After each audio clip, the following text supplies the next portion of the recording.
স্কুলের স্টুডেন্টরা মূলত উপরের ক্লাসের ছাত্রছাত্রীরা তারা দিয়েছে, তাদের কিছু ডিমান্ড নেই। তাদের ডিমান্ড আছে কিছু সাবজেক্ট ইন্ট্রোডিউস করা, যেমন ফিজিক্যাল এডুকেশন, পেন্টিং, এইগুলি।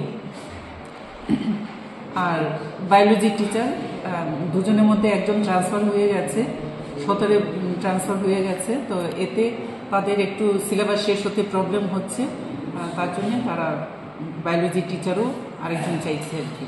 ম্যাডাম, তারা ছাত্রছাত্রীরা বলছে তাদের নাকি সাবজেক্ট শেষ হয়নি, সামনে মাসে পরীক্ষা। ওটাই তো, অনেকটাই রয়েছে।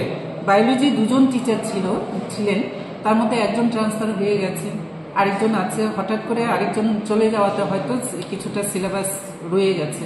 তো ভাইস প্রিন্সিপালকে আমরা বলে দিয়েছি যাতে দুটো পিরিয়ড করে যাতে বায়োলজি ক্লাসটা করানো হয়, যাতে সিলেবাসটা পরীক্ষার আগেই শেষ হয়ে যায়।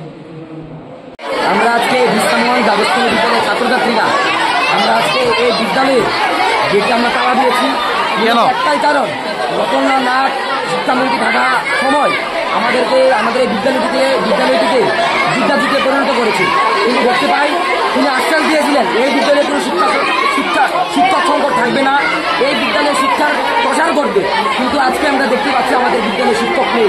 আমি নিজে এবং আমরা অধিকাংশরা এখানে বিজ্ঞান বিভাগ নিয়ে 18 একজন ছাত্রছাত্রী, আমরা দেখতে পাচ্ছি আমাদের বিদ্যালয়ে বায়োলজি শিক্ষক নেই, হিউম্যান রিসোর্সের শিক্ষক নেই, পেন্টিং এডিশনাল সাবজেক্টের শিক্ষক নেই। এই বিষয়গুলি নিয়ে আজকে আমরা এসেছি, আমরা তারা দিয়েছি, অবরোধ করছি। আমরা বলতে চাইছি সরকারকে, কোথায় ত্রিপুরা রাজ্যের শিক্ষার প্রচার, কোথায় শিক্ষার বিপ্লব? আজ আমরা দিশাহারা রয়েছি। এই কারণে আজকে আমরা এটার সুষ্ঠু নির্মাণ করে এবং আমাদের বিদ্যালয়ের শিক্ষক চাই, এই কারণে আমরা স্পন্দ করছি। তোমাদের এই যে অবরোধ করেছো, যে গেটের মূল গেট বন্ধ করেছো, কতক্ষণ হয়েছে? এবং কিছুক্ষণ পর যদি কণিকাটা বন্ধ যদি আমাদের এখানে না আসে তাহলে আমরা অবরোধ করবো। তুমি বর্তমানে কোন ক্লাসে পড়াশোনা করছো? আমি বর্তমানে ক্লাস 11 নাম? কতক্ষণ হয়েছে তোমরা এই অবরোধ? কতক্ষণ হয়েছে তোমরা এই যে বন্ধ? গতকালকে সেখানে ফিজিক্যাল এডুকেশনের টিচার সেখানে নিয়োগ করা হয়েছে, অফার দেওয়া হয়েছে। তাদের হাতে বলেছে কিছুদিনের মধ্যে আমাদের বিদ্যালয়ে ভোকেশনাল সাবজেক্ট হিসেবে ফিজিক্যাল এডুকেশনাল সাবজেক্ট আনার চেষ্টা করবেন। এবং আমাদের যে বায়োলজির চ্যাপ্টার অনেকগুলি রয়ে গেছে পেন্ডিংয়ে, সেই বায়োলজির যে টাইম শিডিউলটা এটা প্রায় 1 থেকে 1.5 ঘন্টা করে আমাদের মানে দেওয়া হবে বায়োলজির টাইম শিডিউলটা। উনি আশ্বাস দিয়েছেন আমাদের। আমাদের দাবি ছিল আমাদের বিদ্যালয়ে শিক্ষক সংকট রয়েছে, কিন্তু আমাদের বিদ্যালয়টি বিদ্যাজ্যোতি হওয়ার পরও শিক্ষক সংকট এবং বায়োলজি অনেকগুলো চ্যাপ্টার আমাদের ম্যাডাম ছিল, হিউম্যান ফিজিওলজির ম্যাডাম এখন চলে গেছে, এই কারণে আরও চ্যাপ্টার সেখানে আমাদের পেন্ডিং রয়েছে। এগুলি আমাদের দাবি ছিল।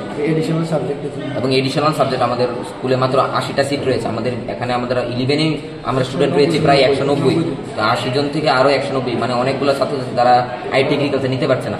আমরা দাবি রেখেছিলাম ভোকেশনাল সাবজেক্ট পেন্টিং, তারপর মিউজিক, তারপর ফিজিক্যাল এডুকেশন এগুলো আনার জন্য। ম্যাডাম বলেছে উনি আশ্বাস দিয়েছেন 1 থেকে 1.5 মাস। তোমাদের তো সিলেবাস শেষ হয়নি, তোমাদের সামনে পরীক্ষা, কি বলবে সেই বিষয়টা নিয়ে?